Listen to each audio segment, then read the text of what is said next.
What's up guys, this is Cher talking, welcome back to my channel. On today's video, I bring you news for months in SaGa ReUniverSe. They just announced a new SaGa Soul banner called Fire Lord. Has 3 different styles from SaGa Frontier 2 and nothing else, just one banner this week. That's actually good news because people can probably skip this banner without feeling guilty. We are here on Hands43 Reddit. Thank you so much for this post, it is amazing as always.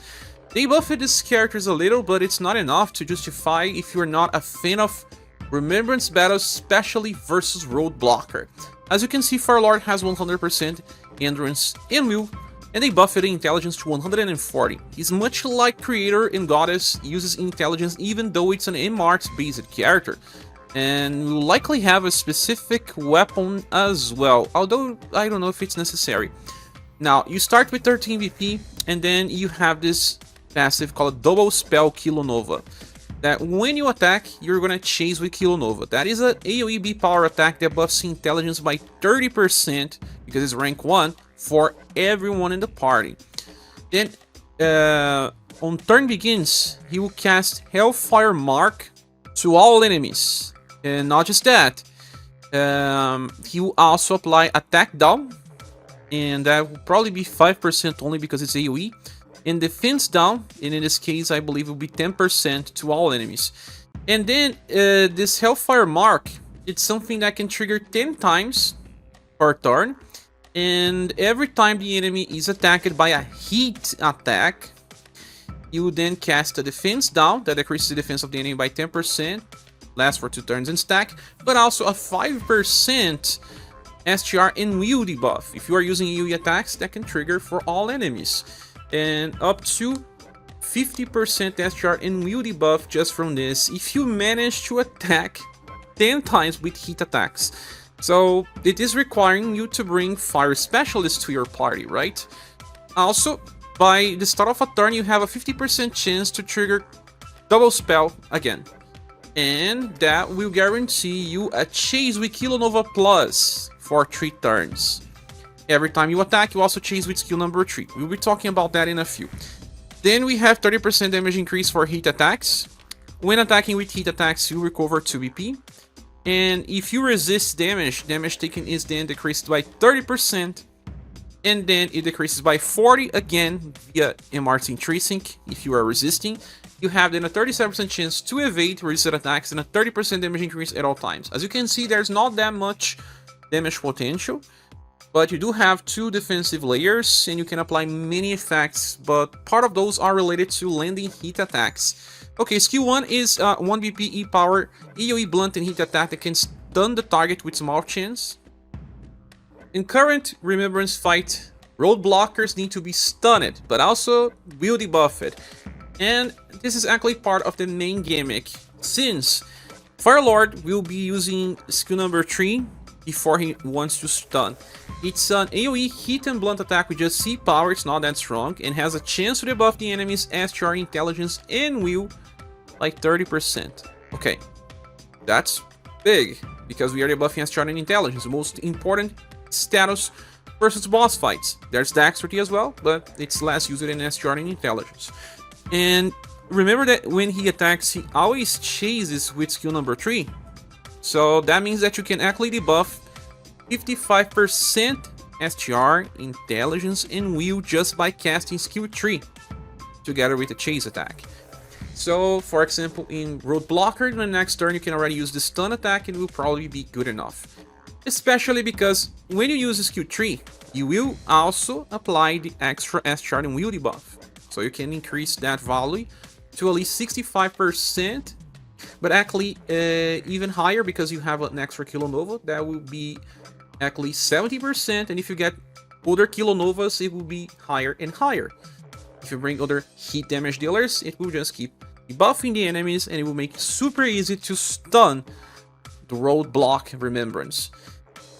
Okay, but you can still use this guy for other types of challenge. The problem is that the extra debuffs are just SGR and will. You cannot see intelligence here. That's why he faces competition with Misty. She is an MRs user, and also with Real Queen. She's another MRs user. So it's hard to justify going for Fire Lord as a narrow list for hard challenges, but it's easy to recommend using it for Remembrance if you care. It is possible to beat Remembrance Hard 5 without Firelord, but you need specific units, and Xiao is probably the key in order to stun. But you need other characters as well. This is just a easy ticket. There's also skill number 2 that paralyzes the target with small chance, AoE as well, and also has a chance to debuff the enemy by 20% intelligence. So the more Kilonova you get, the better damage, but you also be buffing intelligence. Because you are using Mart with Firelord, he comes well with Creator, Goddess, and those type of characters that uses intelligence instead of agility and SGR as their main status. Firelord is tied up with Tyler as the best of the banner, and will receive a 4 out of 5. It's good, but besides Remembrance, people won't be using it much. But he also works for fights where there are multiple enemies that are weak to heat or blunt, since he can attack multiple times, even if it's related to RNG. The next one is a Leonor, and they buffed her endurance to 100 because it was just bad. They also buffed her intelligence, but she's not really a damage dealer. A 95% agility is actually bad for a mage. Moving on, we have a new passive that reduces damage taken for everyone in the party by 30%. She also already increases her own damage by 30% here. Then also has heat ups of extreme effect, up to 5 times, increasing damage potential by 154, turn 5 onwards. There's also enhanced sorcery that triggers 3 times to self, that will improve spell damage by 50% up to 3 times. So by the end of turn 5, she actually has 330% damage potential. She always chases with Incineration Plus. That is a triple S power attack that can inflict instant Q, not that you're gonna need, besides Siegfried fights, and she's a stave user, and many other characters can do similar.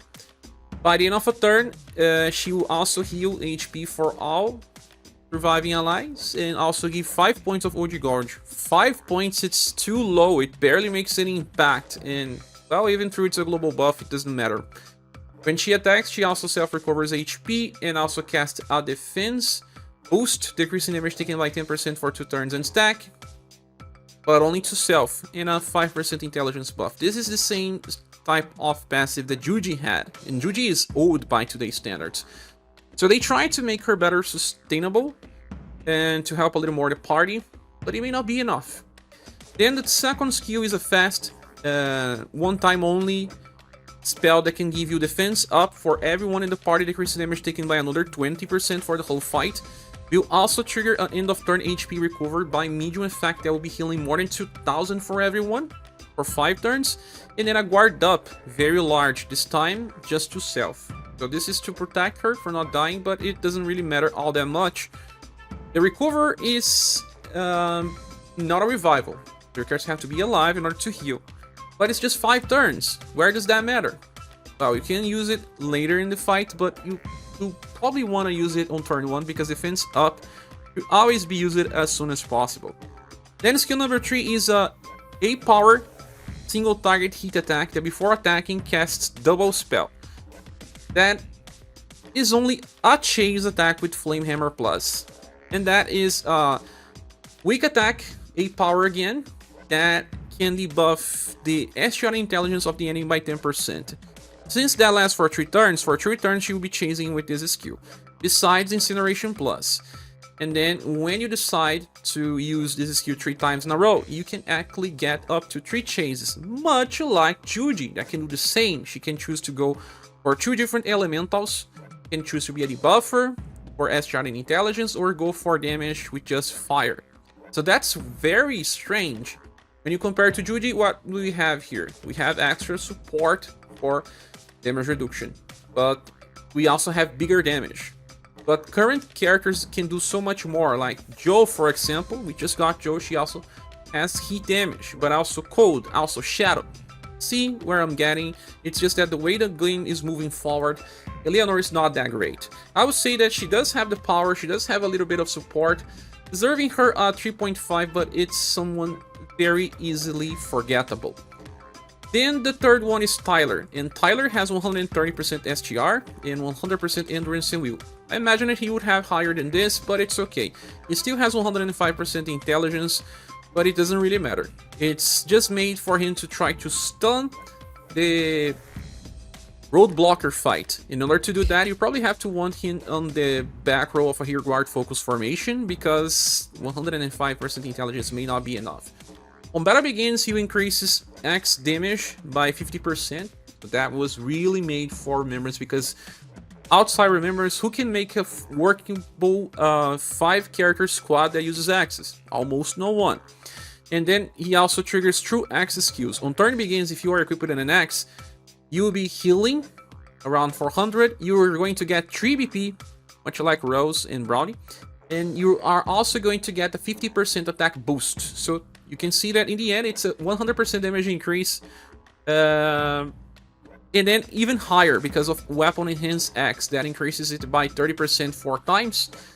Tyler alone is improving the damage for everyone by 220% from turn 4 onwards. And then actually 255 because of the extra attack boost.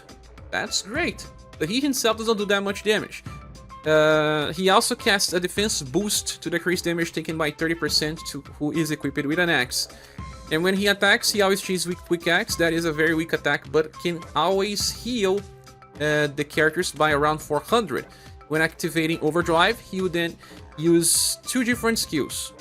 An AoE power attack that can buff ScherBR by 20%, and also skill number 2. That one is a power attack that when attack lands has a medium chance to stun already, and also debuff will of the enemy. If it is used as a command, it can debuff will by 30%. If used as a chase, can debuff by 25%. So if you really want to stun, you can even use this skill on Overdrive, and then the chase attack may stun if the first one didn't. It is really made for the roadblocker fight, just like Firelord, so that you have a guarantee to land stun. It is extremely hard to land stun right now. You probably need Aisha as your stunner, and it's hard to do stage number 5. Okay, besides all of that, by the end of a turn, he gets 45 points of Overdrive Gauge, meaning that every 2 turns Tyler is on Overdrive always, so to make it even easier to fight the roadblockers and decide the right turns to stun.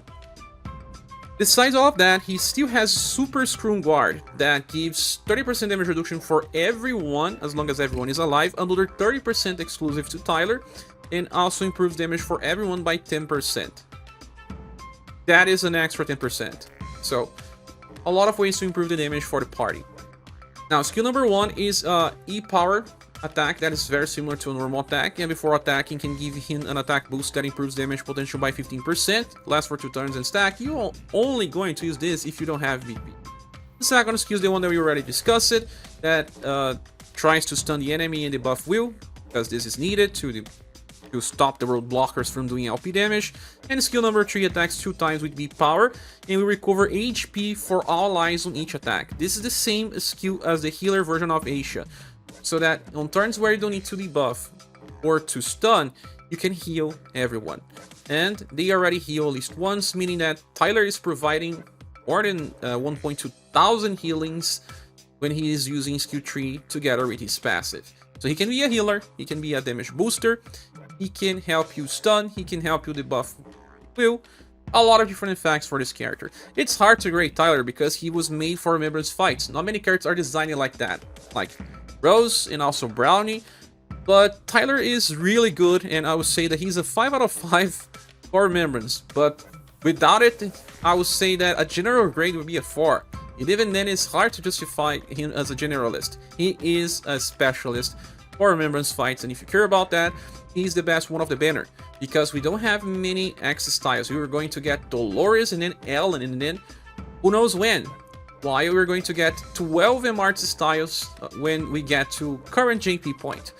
Meaning that it's best to invest in Tyler, and then if you like, Firelord, and then a Leonor. But this banner is ultimately super skippable if you are still pursuing characters from past banners and want to save gens, because we are getting closer to the SaGa Beyond banners, and next week we'll probably start the school celebrations unless they change their plans, and I would suggest you to, even if you want these units, to wait 1 week and see what you're going to do.